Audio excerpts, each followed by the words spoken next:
For as long as the Addams Family franchise has existed, one of the biggest long-running mysteries has been the backstory of how the Thing came to be. In the Addams Family comics, Thing wasn't initially a severed hand. He was a strange sort of monster who always kept out of sight, save for an arm, leg, nose, or ear from time to time. But eventually, this character evolved into the familiar being we all know. That's how the disembodied helping hand became an iconic feature of the Addams Family sitcom and every adaptation that's followed. Now, with the latest episode releases from Wednesday, we not only see new villains, but also get some much-awaited answers. I mean, I didn't expect Season 2 finale to be quite a banger, but never in my wildest would I have foreseen such a jaw-dropping revelation. Having said that, Tim Burton's newest supernatural character was initially introduced as Pugsley's pet zombie, with a penchant for human brains. But in the second part of Season 2, he emerges as the main villain who not only shares a history with the Addams Family, but also with their beloved Thing. We already saw how Thing had been struggling with his identity and feeling ignored lately by the Addams. Like us, he too wanted to know where he'd come from, but nobody had the answers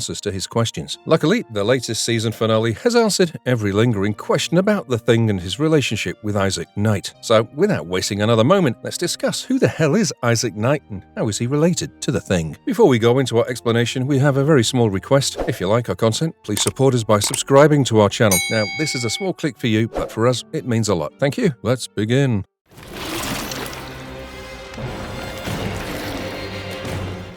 How did the boy with a clockwork heart become Pugsley's pet zombie? Right from the beginning of Season 2, Wednesday's little brother Pugsley has become an important character, especially now that he's finally old enough to attend Nevermore Academy alongside his older sister. Not just that, his electrokinetic powers have also been blooming. So, after his parents drop him at Nevermore, Wednesday introduces him to Eugene, and the two share a dorm together. Soon, following the Caliban Hall tradition, Ajax, Pugsley's RA, tells the younger students about the tale of the Skull Tree, which is an urban legend clearly inspired by Edgar Allan Poe's The Telltale Heart. Ajax basically tells the boys a story about a former Nevermore student with a brilliant mind and a fragile heart. This boy was mostly confined to his bed, but that couldn't stop him from dreaming of building machines one day. According to the legend, the boy then went to design a clockwork heart to replace his real heart after the doctors told him that he only had months to live. That way, his body could keep his dazzling mind alive. And while this invention saved his life, it also changed him, making him cold and goal-oriented to a point where he didn't care about anything but advancing his own inventions. By the time he arrived at the school, this boy became the most brilliant student to ever attend Nevermore Academy. But unfortunately, his experiments and inventions became just too dangerous for him to control. As his creations became increasingly more erratic, so did he.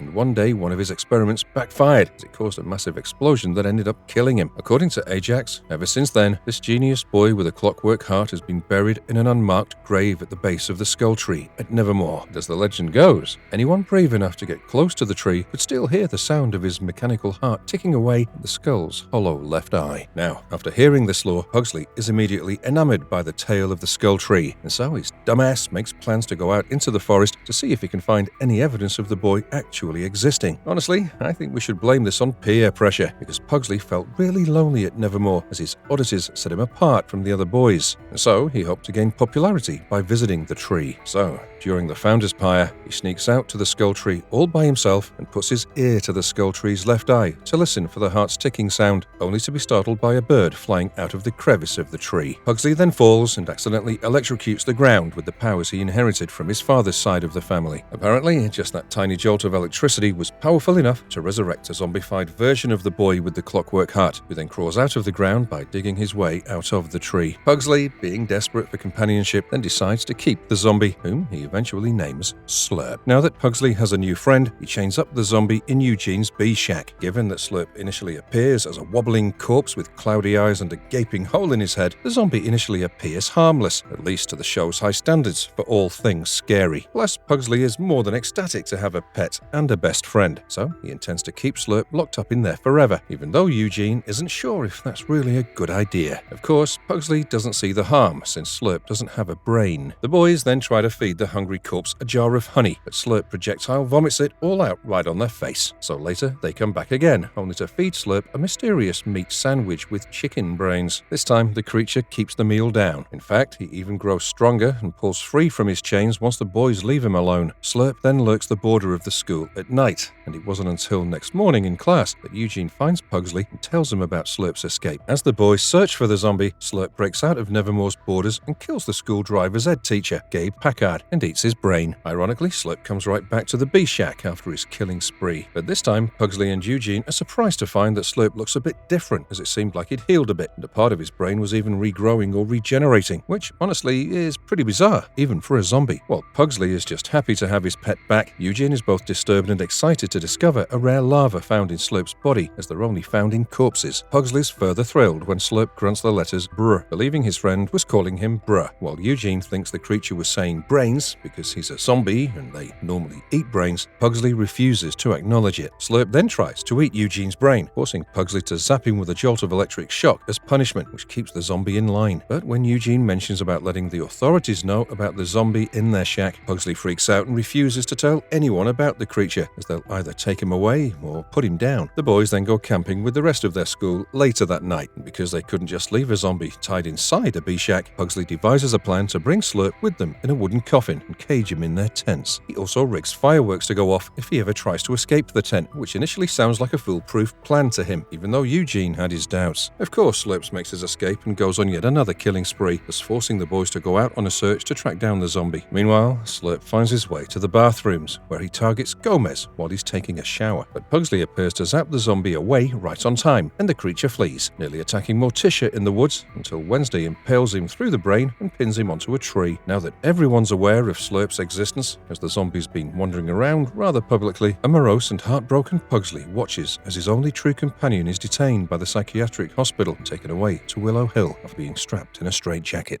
How did Slurp regenerate back as Isaac Knight? So, once Wednesday sent in her Uncle Fester to find out the truth about who or what Lois was within the Willow Hill Hospital, he inevitably gets caught while trying to get into the root of it all. Of course, Thing keeps an eye on him, so it doesn't take long for Wednesday to come to his rescue. After a bit of asking around and research, it turns out that Lois is not a person at all, but the acronym for a horrifying secret program named Long-Term Outcast Integration Study. In the basement of Willow Hill, Wednesday and Fester discover the outcasts whose deaths had been faked and whose urns had been falsified with animal remains. As it turns out, when Grandmama bought the cemetery for Wednesday, the teen sleuth discovered that Augustus Stonehurst had signed the death certificates for the so-called dead outcast patients who had all been cremated and interred there. But they were not actually dead. Instead, these patients were being kept in the basement of Willow Hill Psychiatric Facility as part of the Lois program. Missing outcasts like Patricia Redcar, Julian Miojas, and many others had been used as secret living experiments. This was the mystery Sheriff Galpin was trying to solve before the crows killed him, as he was afraid that his son Tyler would eventually become part of the Lois program. Meanwhile, Stonehurst's experiments continued under the watchful eye of Stonehurst's daughter, Judy, who apparently hired Fairburn to serve as the face of Willow Hill while she continued her father's work. In fact, Judy was born a normie, but Augustus's experiment allowed him to imbue Judy with avian abilities. Unfortunately, he couldn't do the same for himself, as his body couldn't take the experiment, and since then he's been in a vegetative state living in Willow Hill. Now, coming to Slurp the zombie's connection to this subplot, as he's been related to Willow Hill long before he was a zombie. After briefly sharing an enclosed room with Uncle Fester, Slurp breaks out of his chains and starts roaming the hallways of the asylum once Wednesday breaks out Fester and leaves the door open. Given that he's now free, the entire hospital soon becomes a lavish dinner spree for Slurp. In the mayhem that ensues, Wednesday confronts Judy, and the clash results in zapping out the electricity of the entire facility, thus freeing all the patients at Willow Hill. Of course, Slurp also escapes and has a feast as he eats multiple guards. As we see through the latter half of the episode, bullets have no effect on the zombie, which allows him to go on a brain-chomping spree. The final blow comes when Slurp crosses paths with Dr. Rachel Fairburn, who is trying to take August Stonehurst to a safe place away from the mayhem outside. Slurp first chows down on Fairburn's brain, and then looks at the old man and speaks for the first time, saying hello and calling him an old friend. Slurp clearly recognized Augustus from before his death. Plus, with all the people Slurp has eaten, the zombie also seems to be far less rotten and decomposed than before, thus making him look more human and more alive. As Slurp devoured Augustus Stonehurst's brain, it's clearly implied that with each body count Slurp has been racking up, the brain diet is clearly working for him, as the smarter the brains, the faster he finds his body keeps regenerating. Moreover, the signs of the zombie humanizing has been implied right from Slurp's first kill outside Nevermore. Since then, Slurp really comes into his own in this metamorphosis of a seemingly harmless zombie who was Pugsley's wannabe pet, and is clearly much more. In the second part part of Season 2, it becomes clear right from the start that Slurp has his very own agenda to follow. Right from the beginning, he, along with Tyler Galpin, are declared as most wanted patients who run away from Willow Hill. We see Slurp looking a lot more human now, after eating his way through a considerable amount of brains. As he escapes the police of Jericho, Slurp first eats the brain of a hitman Judy hired to kill the patient saved by Wednesday from Willow Hill's basement. He then finds a photo of this mysterious patient on the hitman's body and somehow goes in search of Judy. Slurp then ends up at Pilgrim World, which is lit up to celebrate Dia de los Muertes. Meanwhile, Pugsley's worried about Slurp, so Gomez decides to take Pugsley out in the hope that he forgets about the brain-eating zombie pet he once had. The duo find themselves in Pilgrim World, and during this time, Slurp is already inside the haunted house, chomping down on the brains of anyone that crosses his path. Upon realizing that his friend might be inside, Pugsley goes inside the haunted house as Gomez waits outside. But the police are already on their way after hearing the zombie attack on the normies at Pilgrim World. Now that Slurp was nearly caught and could actually form legit sentences, he tells Pugsley how grateful he is for the second chance at life that Pugsley gave him and hoped to be free. An emotional Pugsley lets Slurp go and lies to Gomez about how not being able to track him down. But Gomez saw Slurp sneak out from the back to avoid the Jericho police and immediately realized that he was none other than Isaac Knight. Following this, Isaac visited Judy and asked if she remembered him before chomping on her brain. He then goes in search of the missing patient from Willow Hill's basement and ends up at the Galpin house, where Tyler and his newly found mother Francois had been hiding all along. Once Isaac reaches underneath a fake doghouse, we find out that Francois is actually his sister, which makes Tyler his nephew. Now with his family reunited, Isaac clearly has new plans.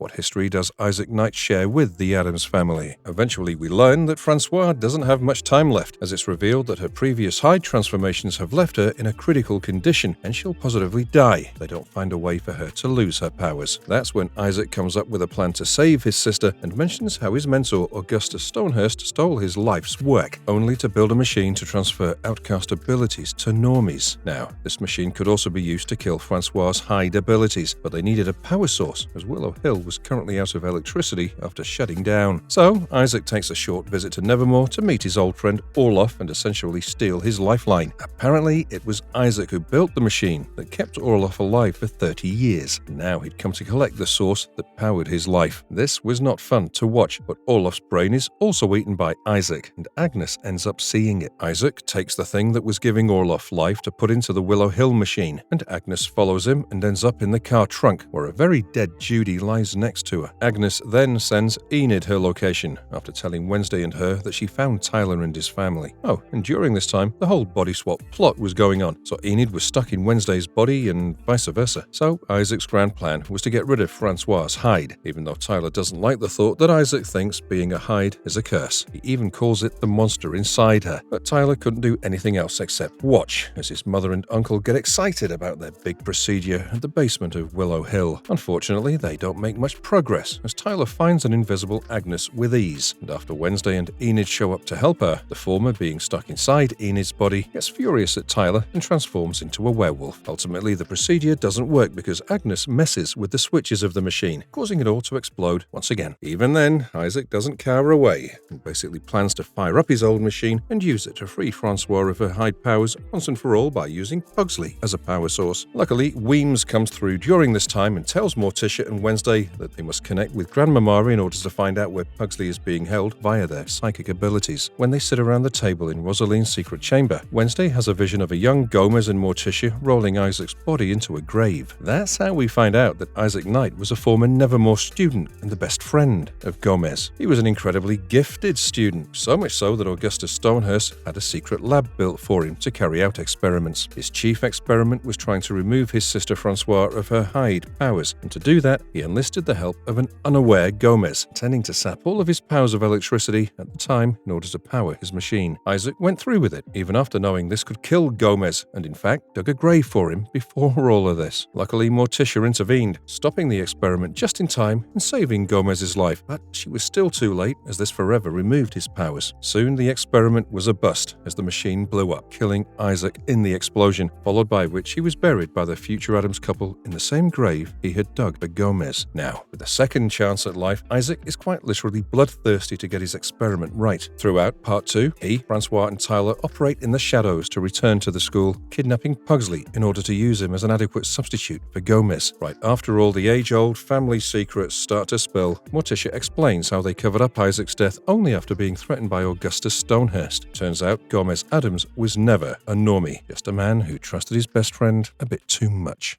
How is the Thing related to Isaac Knight? So, while spilling the historical tea that her family shares with the Knights, Morticia conveniently tells her daughter only the basics of what happened that night with Isaac Knight at Iago Tower. Following this, Wednesday leaves to rescue Pugsley, along with Thing, and at the stroke of midnight, they head to the Skull Tree with the intention of subduing Isaac and Tyler with a bow and arrow. But sadly, they prove to be a bit too powerful. As Isaac gets Wednesday, Tyler cages Thing in a glass box, and what happens next shocks us all, as it turns out the body the Thing belongs to is none other than Isaac's, who had lost his hand after Morticia cut it off on that fateful night while it was still attached to the machine. As the letters in Night scramble to reveal the name Thing being an anagram, Isaac promptly reattaches him to his wrist after mentioning how he'd been a Da Vinci, who were incomplete without their right hand. He came up with this whole plan to reunite with his long-lost right hand, and they walked right into his trap, allowing him to recapture Thing. The dead man needed this final body part to regain access to his powers, which were necessary to reconstruct his machine and save Francois. Isaac then uses his powers to drop Wednesday into a deep grave and bury her alive, but luckily Agnes, having watched the entire thing while being invisible, ran to Enid for help. After they dig Wednesday out of the grave, the Addams family run to Iago Tower to save Pugsley, but Isaac had already begun his experiment. The only change here is Tyler being strapped onto the table instead of his mother, much to Isaac's dismay. Apparently, it was too late for her, but Francois wanted her son to have a chance at a normal life, who, by the way, was absolutely not happy about getting rid of his powers. As the process starts, Wednesday breaks in with an axe, and Tyler, who was in pain from being constantly shocked by the machine, begs her to kill him. Instead, she uses the axe to set him free and says that her hand merely slipped. So, as Francois and Tyler face off in their hide forms once again, Wednesday frees Pugsley from the other side of the machine. Before escaping, Wednesday smashes the machine with an axe, while the distracted Isaac watches as Tyler fights his mother. The machine explodes right before Wednesday can detach Thing from Isaac's arm, and during this time, Francois voluntarily falls to her death. This, of course, enrages Isaac, who had only ever loved his sister and wanted to save her, and so he used his Da Vinci power to strangle Wednesday. But luckily, his right hand has a figurative heart of its own. As Morticia and Gomez call out to Thing, he regains consciousness, and we then see a rather cool fight between a brain-eating zombie and his hand. Turns out, you can lead a hand to a diabolical machine, but you can't make them be evil. Luckily, Thing wins by ripping out Isaac's mechanical heart, leading him to fall dead on the ground and allowing Thing to grotesquely sever himself from Isaac's arm, thus ending the menace that is the boy with a clockwork heart.